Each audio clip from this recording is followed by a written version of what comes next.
Today we're talking videography, and specifically when you think videography, we're generally thinking events or on-the-fly filming, right? If you're doing something that's more stage scripted, that's going to fall in the line of cinematography, right? A little bougier, dust your shoulder off. So with videography, there's a lot of different principles and things to think about. Today, I want to talk about videography and sound in the context of an event. So you've got a corporate event and you want to make sure you get the sound right. So as you're picking a vendor that you're going to work with, you want to make sure you talk about the different opportunities for capturing audio and how you're going to do that. So one area, of course, if it's an educational event, you're probably going to have a stage with a keynote, maybe panel discussions, right? At that point, you're most likely also going to have an AV team that's supporting that event. And your videography requirement is going to be, how do I make sure I get quality sound from AV, right? So now we're talking about collaboration. We're working with that partner to make sure that we're able to plug into the soundboard, that we have the right equipment, that they have enough slots for us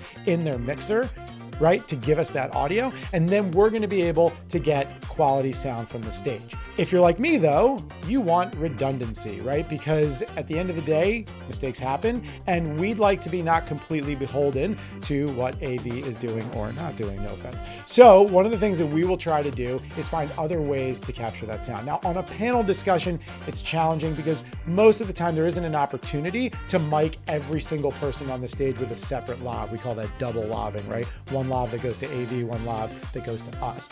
However, if there's a keynote address with a speaker, a lot of times we'll sneak one of our microphones on there that's a separate recorder that's just capturing very close to their microphone. So if anything goes wrong, there's a hum in the feed, somebody shuts the power off, whatever, our microphone's still capturing quality sound from that person. Of course, if they are a keynote speaker and they're one of those like TED talkers that like to move around and talk, and as they walk as they talk, then you do want to put that lav on them so the sound carries with them. So at that point, you're really thinking about partnership with AV and redundancy in the event that anything goes wrong.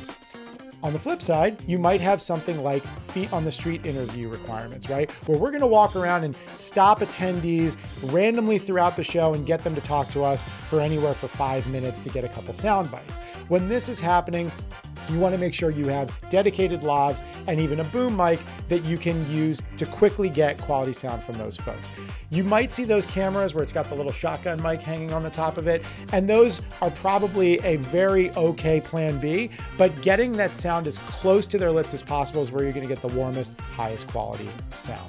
Finally, and this is more of an abstract concept when it comes to sound, you're at an event, you're at a trade show, you're at a convention, even the nicest microphones are still going to pick up some exterior sound in the room. If I have a beautifully framed shot in someone's booth, let's say at a trade show, and it looks almost like a step and repeat for a commercial, but I'm hearing all this ambient noise in the room, it just sounds like we got the audio wrong, right? So just by shifting the camera a little bit and allowing for the people that are passing by at that trade show down the aisles to pass through in the background, you have this opportunity to provide context for your audience, and they immediately, maybe they're not thinking of it actively, but they immediately go, oh, we're at a trade show, right? That's why it sounds this way. And so I think that's a little pro tip that gives you that context that ensures that the deliverable you give works and doesn't feel like you missed on quality sound, which is so important when you're capturing content.